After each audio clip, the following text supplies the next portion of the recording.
Hi, this is Josh Soy from the Ridge Tool Company, and this is video number 1 of the CS1000 training series. In this video I'm going to cover the basic settings of the CS1000 and show you some cool things that you can change and modify in the overall settings to customize it for you. Okay, we're going to go ahead and start out and hit the menu key on the CS1000 control pad. And once we hit that, it's going to take you into this menu here where you have 3 options. Real quickly, I'm going to show you the options on the right over here. If you go over to the I and you click on that, that's basically going to show you what version of software is running on the CS1000 that you have. You can update the software, and sometimes if there's any problems or anything like that, this is a good place to go and check what version of software you have. Over on the far right is our report browser, and this is going to get you into all of the reports that you've run in the past on the CS1000, basically your history of reports that you still have stored on here. I'll get into the details of this one later. Right now we're mostly going to focus on the settings menu and the things that you can change inside of the CS1000.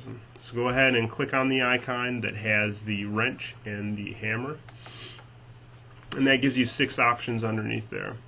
The first option that's highlighted right now is your file transfer option. If I click on that, you'll see that there's 3 different options. By default, all of your jobs, videos, pictures, all of that are written to an internal hard drive on the CS1000. It's a 16 gig hard drive. It works really well. It's solid state. But we wanted to give also options to write directly to a USB thumb drive. If you're out on a job and you know that you're only going to want to write it to the thumb drive, you don't want to have it managed on the actual CS1000 for future reference, then you can just go and select the USB drive only. You can also do a hybrid of both of them, where you would write to the hard drive as well as the USB drive at the same time. Now, the advantages of writing to the USB drive is that sometimes if you go and record a long job directly to your hard drive, it takes a while to transfer it off. So this would be a way to cut out some of that transfer time since it's recording directly to it. Having it on the hard drive has a lot of advantages as well, though, because if anything ever happened to that thumb drive, or if you wanted to make multiple copies, having it on the internal hard drive is the way to go. But by default, it just writes to the hard drive. If we go over back to the menu, you can go in here, and by the way, I just hit the menu button to get back up to that next level. You can go into the middle here where it's the video settings, and you'll see that there's 2 video capture modes in here. One is MPEG-4 and one is MJPEG. They're both going to write out AVI files, but there's a difference in the way that they're encoded.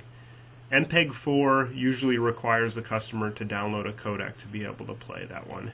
MJPEG doesn't. It's just going to play in Windows Media Player or whatever you want to open it up with. Now, MPEG-4 is nice because it compresses it but still keeps a high quality video, so you're going to get smaller video file sizes. MJPEG is much less compression, but it's a lot more compatible with most people's machines. So if we switch this to MJPEG, you're going to get the bigger file sizes, but you get the advantage of the customer not worrying about downloading codecs or anything. Now, since MJPEG is a large video file size, we can also go in here and modify settings on it. So you can set it to the highest quality, but you'll see that it notes that it uses up memory quickly, and it's not recommended just because it makes very large file sizes. You can adjust that down all the way down to the medium, which is the smallest file size, appropriate for long inspections, probably more equivalent to what the MPEG-4 file sizes are. Alright, I'm going to hit the menu button to get back to this top level menu. Over here on the right is your recycling bin. Now, this works exactly the way that Windows recycling bin does. If you ever delete a job or recycle a job, it's going to move it into the recycling bin, sort of like putting a piece of paper in your trash bin. Now, this isn't permanently gone when you delete something until you actually go into your recycling bin, check the job, and then go to the permanent delete, and that will actually throw it all the way into the trash. Okay, let's go ahead and hit the button again. We'll get to this top menu. If you go to the picture of the reel, what this is going to do, it's just going to go and show you that the picture is coming through clearly on the from the camera head. We plan on eventually having this do some diagnostics, so if you can go in here and check to make sure everything's communicating correctly. If we go down here to the menu, this is your regional settings. Right now we mostly have it customized for the US with English. We will put a bunch more languages in here eventually, and this is the place you go to change that.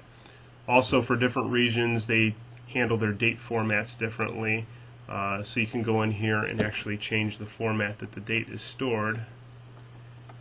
As you can see, you can scroll through different settings there. And then also the count units and the count format. So you could change it to meters and comma, which would be what Europe would want to use. Alright, let's go ahead and I want to set those back to the default real quick. And then I want to hit our menu key, and we're going to go over this last icon in the lower right hand corner. So if we go ahead and click on that, this is where you're going to set your time and set your date.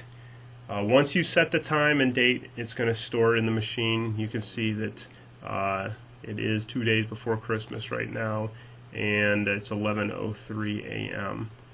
So if you go and change that to 12,